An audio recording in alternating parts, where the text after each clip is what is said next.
Crazy,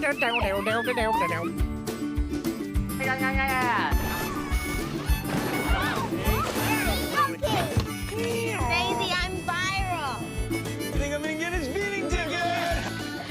Well, it's time.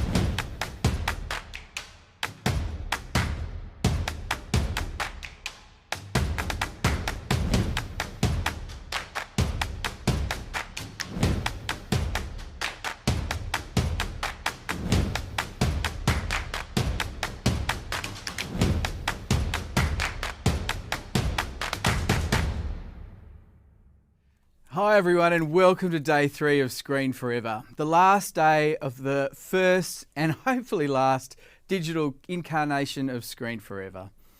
I joke kind of because it's been a great event and it's fantastic news that our Melbourne colleagues have had lockdown lifted last night and we can see great progress with vaccine approvals and rollouts locally, so everything's looking on the up. But we hope that in the future our digital connections will be through choice rather than necessity. Obviously, the rate of digital transformation and digital adoption that we've all experienced over the last 12 months will change the ways that we live, work and connect probably forever. And I think this digital platform we've created will have a place moving forward. It's been brilliant, and as have Gravity Media. Thank you everyone here. I know it's made this conference, the sessions, the pitches and the networking more accessible for a range of people who otherwise, due to geographic, physical or economic barriers, would not be able to participate and add their voices to this vibrant event that we're so proud to have been delivering for over 35 years. Last night we saw our 700th meeting take place through SparkConnect, and a shout out to the team who have all made that run so smoothly, pulling long hours, late hours, long days to make sure every meeting run on time and without glitches. I can see that also that the Uber Eats voucher has been very popular, and the digital networking break yesterday was a really big success with many chance encounters leading to the swapping of contact details, sharing screeners and swapping of valuable advice and encouragement among delegates, and that's what this is all about. Hopefully you still have some credit in your account, because today we're doing it all again with the Netflix lunch break, where we will run another big digital networking session for you to meet your fellow delegates while you enjoy a lunch of your choice delivered to your door, thanks to our key industry partner Netflix. And if you've budgeted well, like all good producers do, there will be $10 left this afternoon for you to have a coffee dropped on your doorstep for the Media Super coffee break. And you're going to probably need that about 3 p.m. after the 3 big days we've all had. And yep, more digital networking opportunities over that cuppa thanks to Media Super. Now, I should mention the voucher is valid up until 7 p.m. Eastern Daylight Time tonight, so use it or lose it. And as well as the obvious benefits of you all getting a couple of free lunches and a coffee, we're really pleased that this initiative is driving much needed revenue into small businesses right around Australia. Your local cafes and restaurants have had a pretty tough time over the last 12 months, and it's really great to be able to support them. Now, Screen Forever works because of our local and international commissioners engaging with our sector so brilliantly to share information, to partner with us and get personal throughout the conference. We have loved their insights and offers of support and connection to the sector, and the Meet the Buyer sessions particularly have been fantastic. Our last one of these today is with Foxtel and Netflix, and I can't wait. Now, once again, we're opening up the daily poll to get your thoughts on some of the big questions. Today we're asking you, who would you most like to develop your project with? First up, global or local SVODs. Second, public broadcasters. Third, the commercial free-to-air or subscription television broadcasters. Or lastly, social media platforms. Nothing like pitting all these people against each other, is it? We're also giving you the chance to give us your one word to sum up your experience with us during Screen Forever. Now, you should be able to find these questions and the polls below me on your screen, or just at any time through the event hub. Look, I hope you have another great day. It's the final day, so lean in, get involved, share the hashtag #ScreenForever across social, and really make the most of what is right here at your fingertips. Thank you very much.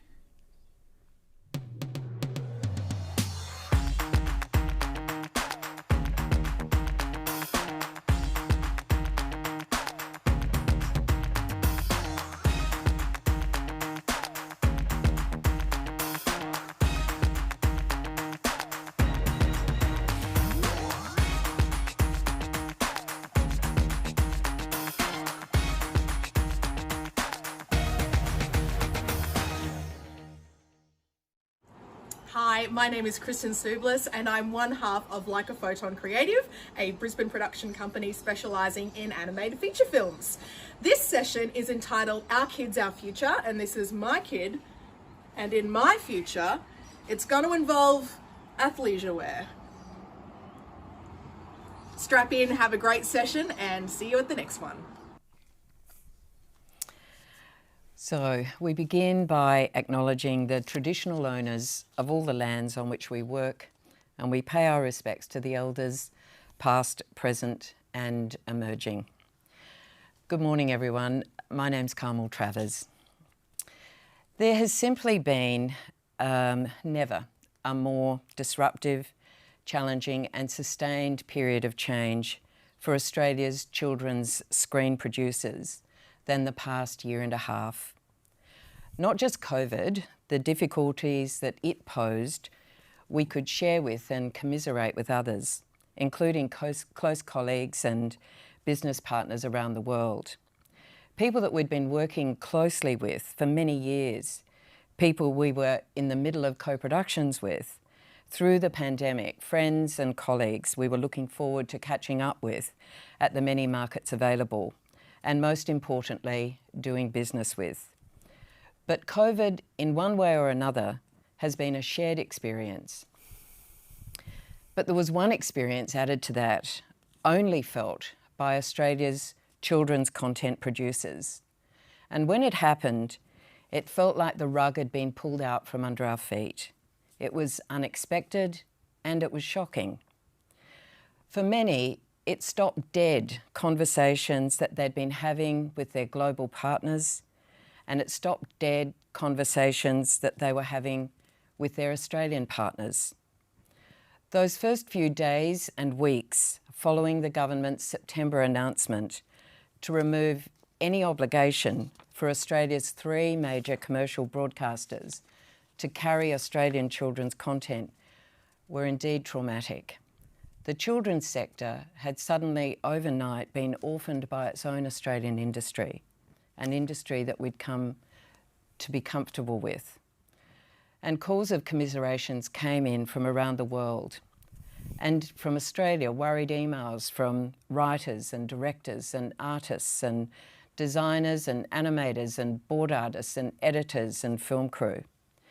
Practitioners by the thousands who were worried about their livelihoods and worried about how to continue to tell Australian children Australian stories. With very few exceptions, the Australian children's production industry is, and has been for decades, outward-looking, and it saw itself as part of a global industry. Our productions were utterly reliant on securing much of its financing from international partners, broadcasters, streamers, distributors, co-producers, by leveraging the admittedly sometimes small licence fees from Australia's broadcasters, which triggered other Australian monies. The kids' production industry in Australia was outward-looking, globally focused, but very proudly Australian. So we regrouped the heads of around 30 Australian production companies, big and small, strategically supported by SPA and by Matt Diener, and it included companies behind some of the biggest success stories in Australian content. We all reached out and we started to talk. Kate McQuillan from the Northern Rivers District went on radio and started a live conversation with the Federal Minister, Paul Fletcher. He said that he would meet with us, and he has. His department said they'd meet, and they have. The opposition said they'd meet, and they have. The Greens said they'd meet, and they have. The Independents said they'd meet, and they have. And we've welcomed having a real seat at the table. So we're starting again, starting up a new set of conversations and starting now to work out what the future will be like. No one wants to or expects to turn the clock back and expect the commercial free-to-air broadcasters to be obligated to carry Australian children's content. Their businesses have changed, and it was an uneven playing field. But here today, to help us face and shape that future, are the three most important people in the current Australian children's screen landscape. Libbie Doherty, Head of ABC Kids. Sally Caplan, Head of Production at Screen Australia. And Jenny Buckland, CEO of the ACTF, which, by the way, is sponsoring this session, and we thank the ACTF for that. Jenny, the ACTF received $20 million over 2 years as part of the government's shift away from the obligations to commercial free-to-air broadcasters. But given that you're not a broadcaster or a streamer, and therefore can't of itself trigger other funding, what do you believe is the most effective way that the ACTF can spend that money? Thanks, Carmel, and thanks for hosting this session. Look, I think that funding for the ACTF, as you say, we're not a broadcaster. We don't put content to air, so we can't see it as a straight replacement for what's been taken away in terms of the commissioning on commercial broadcasters. We have to look at it as helping position us for the new future and for opportunities that emerge. And one of those things clearly is wanting to support our public broadcasters to be able to commission more content. I hope by the ACTF being able to contribute more, we can stretch the ABC's current funding all that bit further. But also, of course, encourage streamers and other platforms to get involved by enabling producers to have more to put on the table. So there's a 30% offset. There's the potential for investment from Screen Australia. There's the potential for more money from the ACTF in order to encourage those streamers to commission more. And I think that's tied in actually with the Green Paper and with the whole focus of the industry now on looking at how we persuade governments to put more expenditure requirements on streamers, look at what those should be, to really make sure we're set up in that space, and that those places where children and families are going for content, which is largely public broadcasters and also all of the streaming platforms, that we ensure that we're well set up and that our policy framework is set up. So I think it's to assist to ensure that there's plenty of opportunity for producers to be pitching and financing content for those platforms. Thanks very much, Jenny. And there's a lot of things you're raising there that we'll jump back into in a moment. Libbie, the ABC is currently the only media outlet in Australia that does have an obligation to carry children's content, which must feel like a pretty weighty responsibility in the current context. So I'm just wondering, how do you calibrate that? Is there a measure or a formula that you feel you've got to lean on, or, you know, how do you juggle this extraordinary responsibility that is now sitting on your shoulders? Well, I think, you know, the ABC is, you know, so proud to have children's content on the network. It's one of our strongest pillars of the organisation. We've always been very supportive of a thriving industry.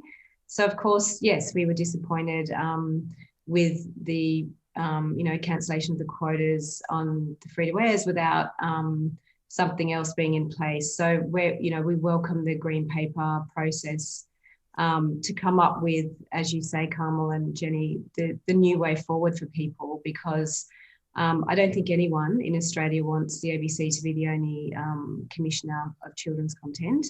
And, we're seeing Channel 10 have launched 10 Shake. We also work a lot with NITV. So we definitely feel like there's glimmers of hope amongst other players in the market. And I think everybody knows that children's content drives the streaming universe. It certainly drives iView, it certainly drives Disney, it certainly drives a lot of the Netflix content. So there is a very big business model behind streaming that supports children's content. So I think once we all get the framework sorted out and get that done as quickly as possible, that will support the sector in being able to plan their businesses, make sure they've got the right content for the right platforms who are going to be very active in this market.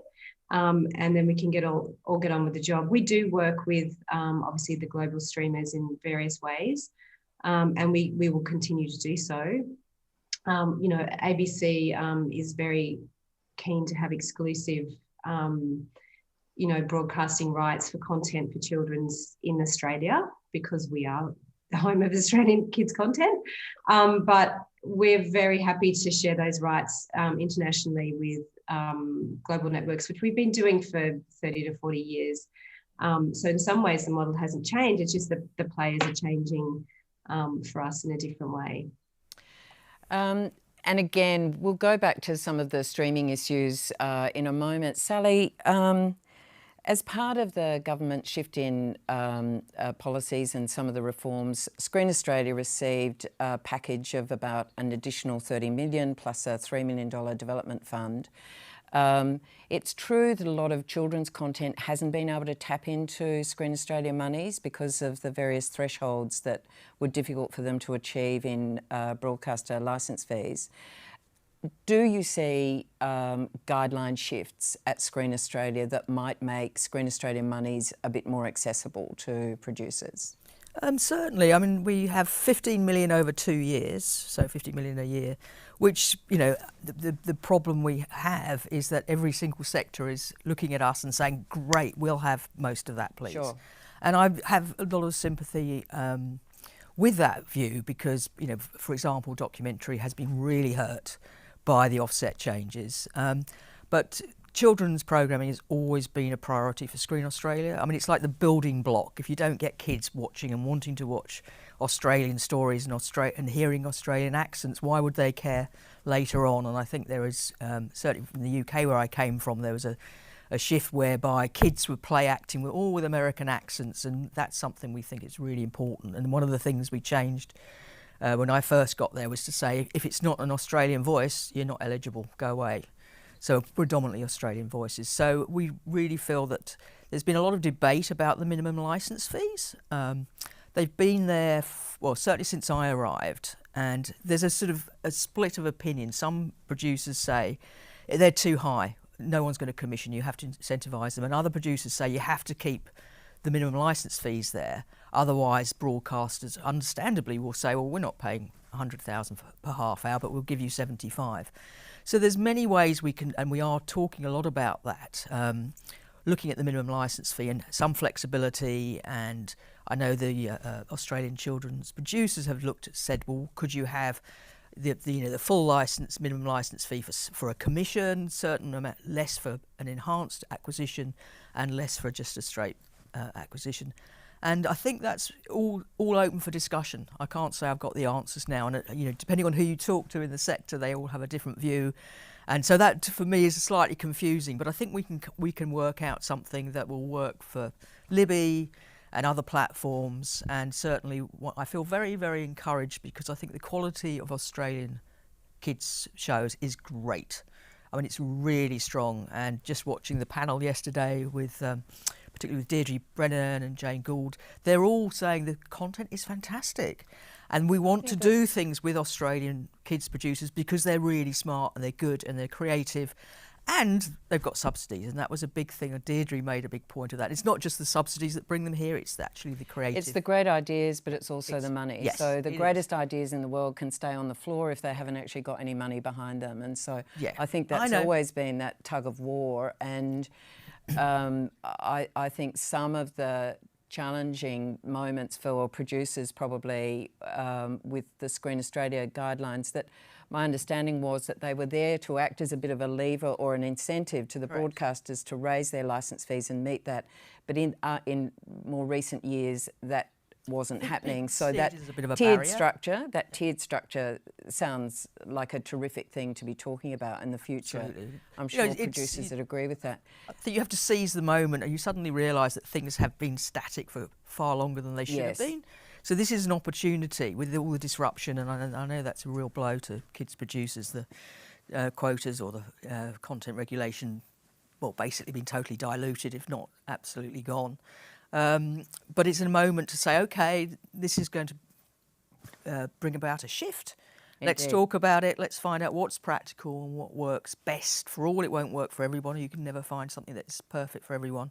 But we're very open to those conversations. Certainly, we've been speaking to Jenny and Libbie and obviously to yourselves, and we're happy to continue those conversations.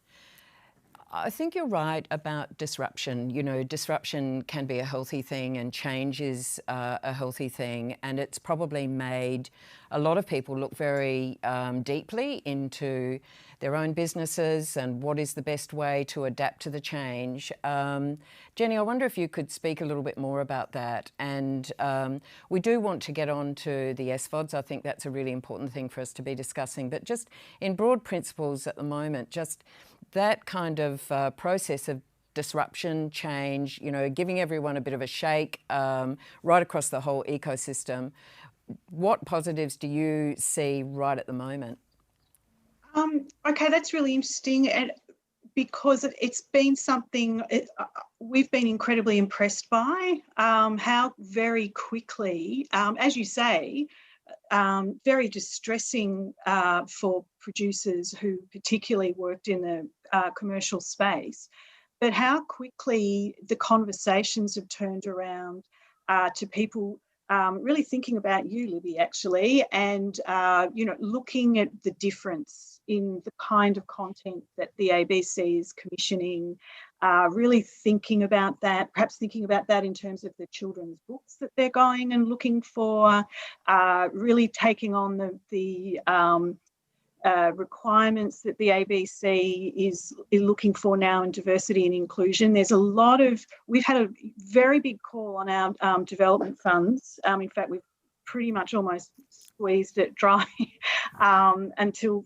July comes, because there are a lot of people working really hard to think about that space, and also looking at SVODs and perhaps going for thinking about bigger, more ambitious ideas. The other thing we're observing is people partnering with each other. So whereas in the past, somebody might have been a competition, or it might have been harder for a new young voice to come out, we've seen producers very actively looking to work with other people with new and fresh ideas. So we have actually seen a lot of people thinking about those kind of future pathways and different ways to work. And we've seen, quite honestly as well, I guess, producers who perhaps have previously worked mainly in the adult space actually see kids as an opportunity. So there is movement in the sector, and lots of change, and I think some really terrific shows that we know of so far, and there are bound to be many more that are out there being developed. So the big challenge is going to be finding homes for all of those shows, but people are really thinking about that, and I think the international industry is wanting to reach out and work with people. As well, as you said, we have such a great reputation in Australia.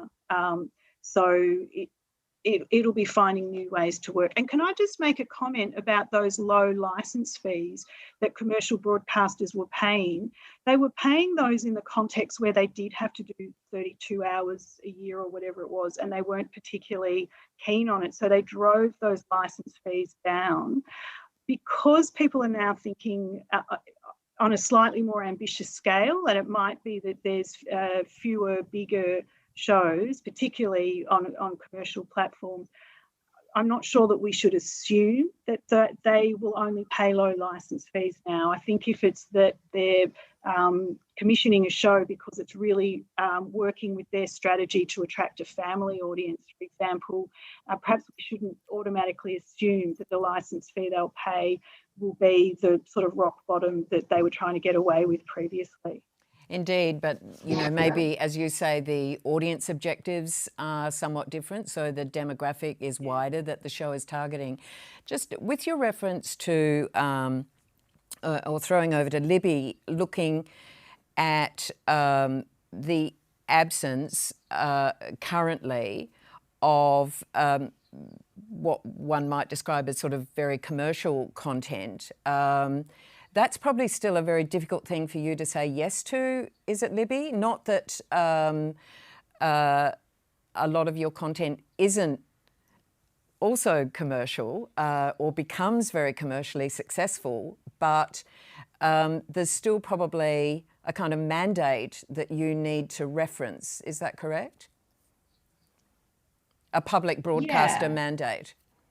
I think I know what you're talking about. I mean, I would say that we do have probably the most commercial show on Australian television at the moment, which is Bluey, of course. I'm sure everyone watching has a toy, pajamas, a whole bunch of lunchboxes, etc.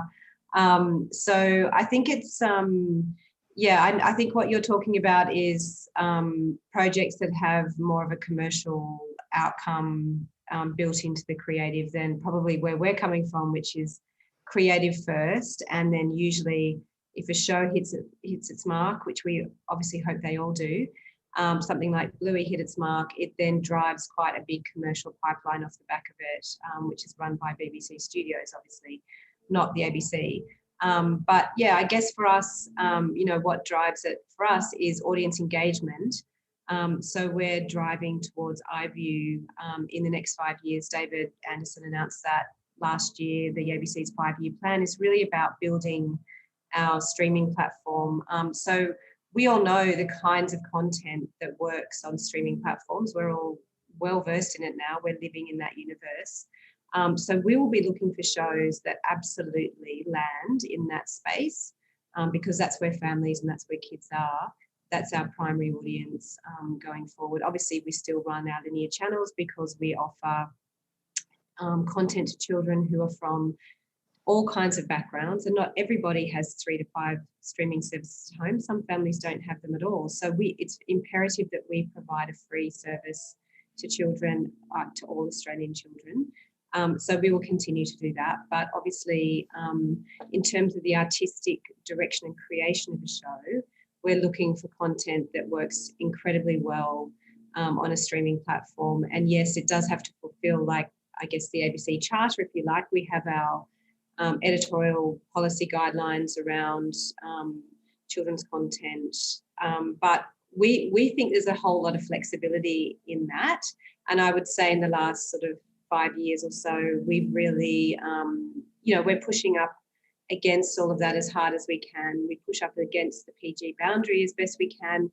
In the past, the free-to-air broadcasters were working to a C classification, which is not even as kind of adventurous, if you like, as a G classification. Yeah.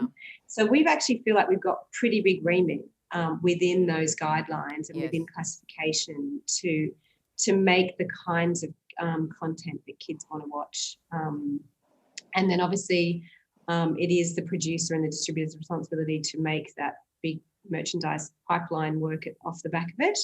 And we can't advertise anything within our content, which is different to the way other networks may be able to work with advertising, but we obviously can't.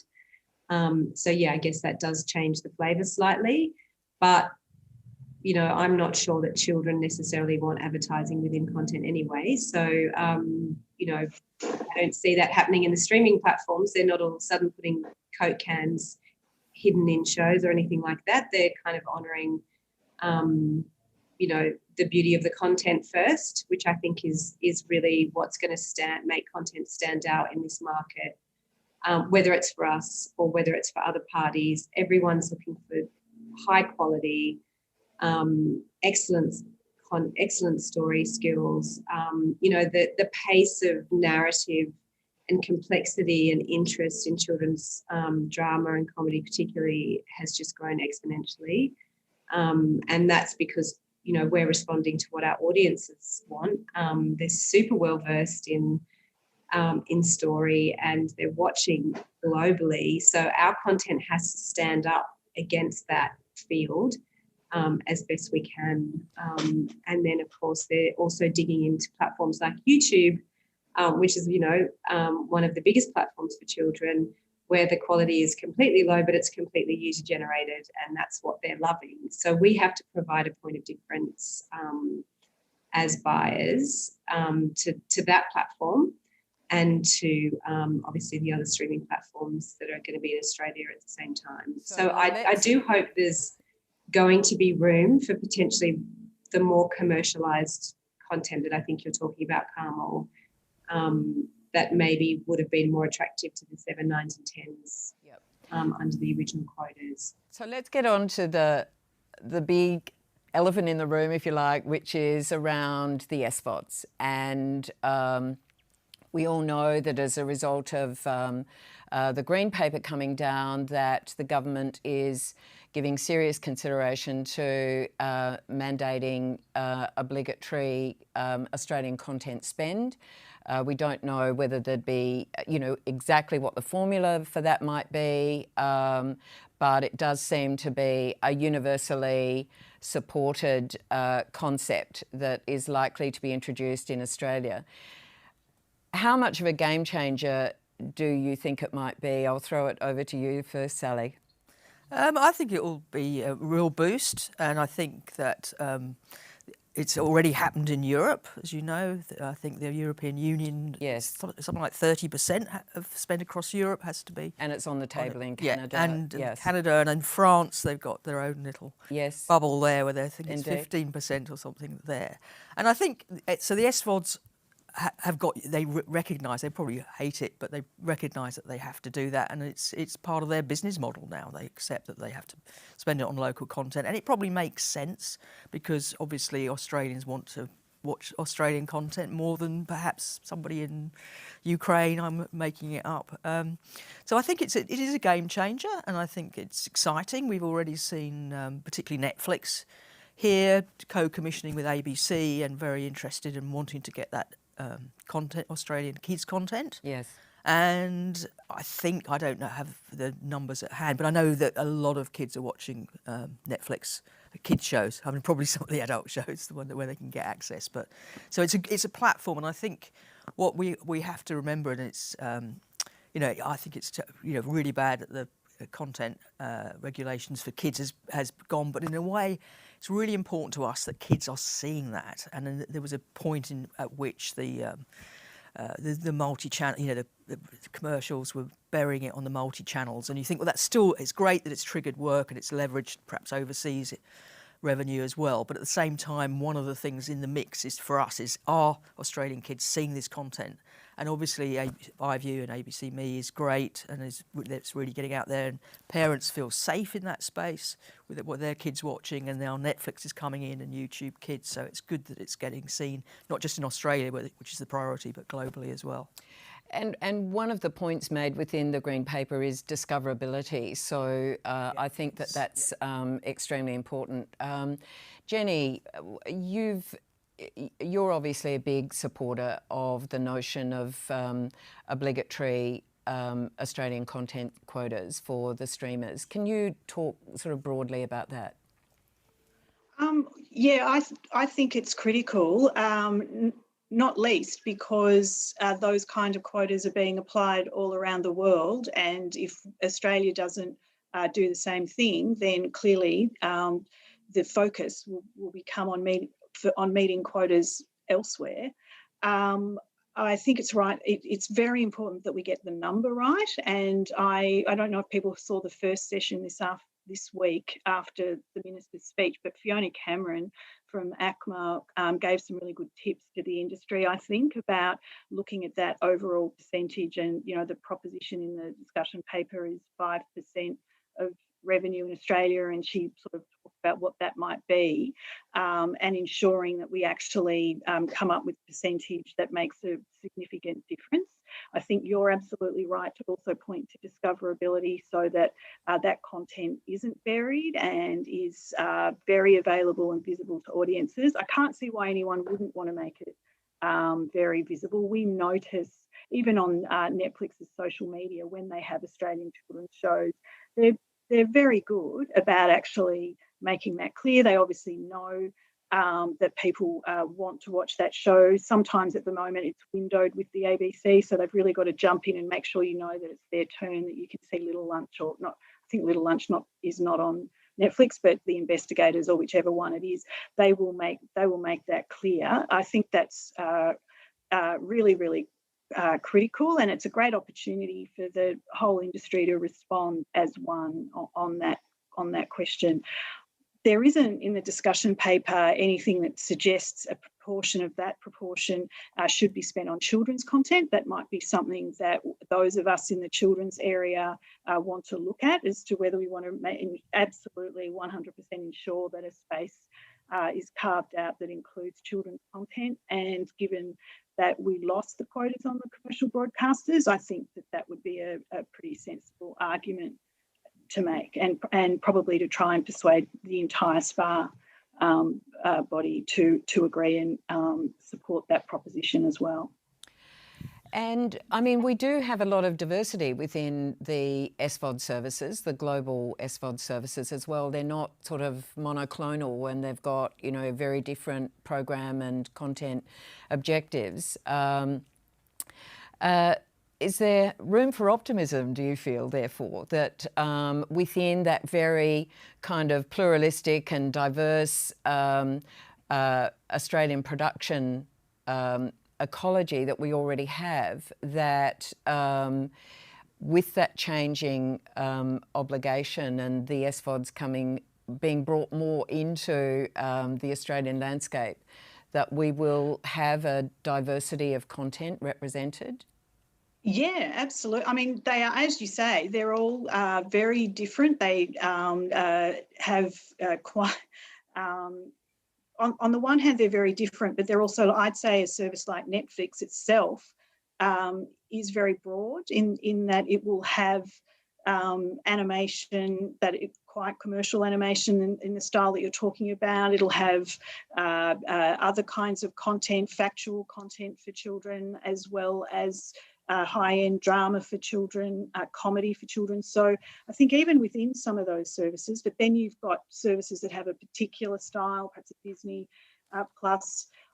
So I think there's a great range there, all sorts of content. And the other thing, sometimes people are concerned about the kind of globalisation, and that it becomes a bit of a blancmange if you're putting something on a service like that. But actually, as somebody said in a session during the week, these global services have introduced all of us, children included, to content from all around the world, and have shown a real interest in being very true to place, and very interested in you know, whether your show is based in Alice Springs or whether it's based in Paris, that you get the flavour of that place. So I'm really also very positive that that very Australian content that is going to attract Australian children will also appeal to those services for their global audience. So if we can get the settings right and really ensure that there's large amounts of commissioning, I think it's really exciting, and very exciting to be commissioned by people who actually care and really want the content, which has always been the case when you're selling a show to the ABC, but sometimes not so much to the commercial broadcasters. It's really fantastic when people are out there wanting the shows and competing for the shows. I think for a lot of producers, the current issue is probably timing, that it's been a long time between drinks, basically. So, there was the moratorium really for the free-to-air commercial broadcasters set about 12 months ago at the beginning of COVID, and then the complete removal of the content obligations. So, and as you know, there's a long time in development on projects, and I'm wondering if you've got any words for the producers at the moment who are largely sitting in this a sort of policy vacuum. There's a lot on the table, there's a lot for discussion. We don't really know what the timing is on when content obligations are reintroduced, and I think within the production community there is a high level of anxiety about how do they sustain themselves, what's the best way of them spending their time and conserving their resources to be able to sort of survive through to when there is meaningful change. It's a difficult question probably for any of you to answer, given that you're all largely government funded. But, I just raise it because I'm sure that, perhaps through the development funds, I mean, what are your thoughts on that, Sally? It's a difficult question. Obviously we fund kids' shows. We don't get much coming in. I'm not saying children's producers all rush into Screen Australia. Obviously, ABC and ACTF they are much more expert than us, which is, I guess, why they get more support than we would probably give them in development. It's probably because the benchmarks were set a bit too high. Perhaps if there was the flexibility in the guidelines, you might actually have more kids producers coming in. They're not in. Our guidelines at the moment, there is no eligibility criteria. Anybody, you can come in with anything. For development. Yes. It could be on something online. Sure. And all, the same sort of assessment criteria apply regardless of what genre you are. It's, how good's the team? Is the idea distinctive? Yep. Big thing on diversity and inclusion, because I think it's getting pretty good now, but I think it was a time when everybody on screen tended to be white, and so we're looking for those kind of factors. I wouldn't pretend we have the expertise or the staff, to be honest, with every other. We get 500 development applications a year across everything. So we can't give it the love and attention and skill that Jenny and Libbie could. But that's not the point. We're not there to develop. We're there to give them the money, and you can apply for pretty much anything. We're very flexible. It's not like, okay, you can have some money for a Bible and you can have some money for the first draft. You can do table reads, you can have producer fees, you can have a script editor. So we're very flexible. If what you're applying for makes sense and is likely to advance your project, we will fund it if the project's good enough. And I think you will see an increasing number of kids producers coming in for that, which should be a good thing. Let's talk, optimistically, that we are looking at a brand new landscape. We do believe other players will be becoming very actively engaged in the Australian landscape and at significant financial levels, whatever those settings prove to be. So content, what does future content look like? And not just in the cultural elements that are very important around diversity, but formats and makeup and even sort of subject matters and storylines, drama versus factual. Libbie, have you got any sort of intel on that you might like to share? Certainly happy to share what we're looking for over the next. We're certainly looking for, as I mentioned before, iView being our primary platform. It's been so heartening to see families return to the sort of campfire co-viewing around the TV again.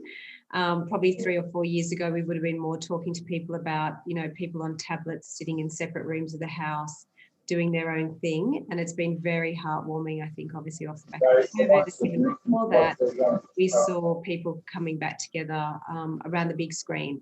So again, we're looking for content that sits in the preschool space, and also content that sits in that primary school space up to about 14 with 2 channels. And we're certainly looking for, we've announced our diversity and inclusion guidelines, which have been talked about at Screen Forever in the last couple of days. So that absolutely applies to the Children's Department as well. And we're really excited about that. We've already been working, building projects with diversity in it from the ground up for a little while now. And what's been so heartening is seeing those projects really tracking well in the international market. So it's almost the more specificity we have about the Australian family, the more attractive they are to the international market, because they're, as an Australian family or Australian bunch of kids, they've never seen before.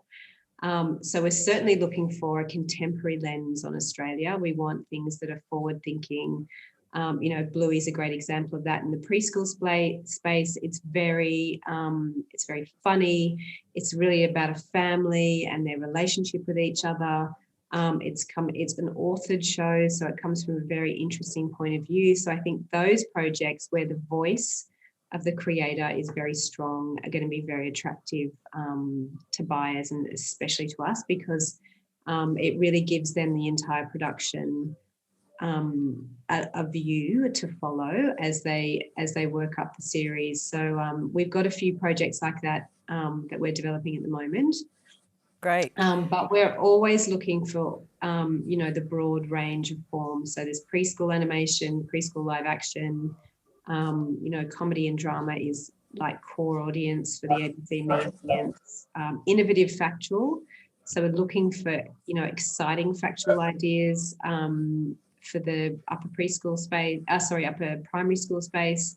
And animation is a core part of children's lives right the way from preschool, right the way through. So we've always got to have a great spread of animation across those, across all of those age groups. So, I feel like what's changed, though, probably in terms of structure, is that we're no longer, yes, we do run things out daily across the channel, but what's more important is how does that, property sit on iView? So if you're watching, we want kids to sort of want to watch the next episode. So how do you create a story where there's some really good cliffhangers from one episode to the next, or how are we paying it forward into the next episode so that we can really get kids, following the whole series and binging it as quickly as they want. And what's so great is they come back and watch it over and over and over again. So I think the advantage we have on the ABC and with the way that we program our kids content is that we absolutely serve up the true of trusted shows. So yes, we premiere them, but say on the ABC Me channel, we have 4 school holiday blocks. So every school holidays, we bundle up our best Australian content and we serve it up to kids. So while they're on holiday, kicking back at home, they've got all of their box sets of all of their favourite shows. So we're serving content. We're getting the wind up, and there's a couple of quick questions that have just come in from the audience. Jenny, I'm going to direct one to you. Do you think that you can spend all the new money that you will receive in the next 2 years to demonstrate to government that there will be additional ongoing demand for more money, for more funds? That's the plan. And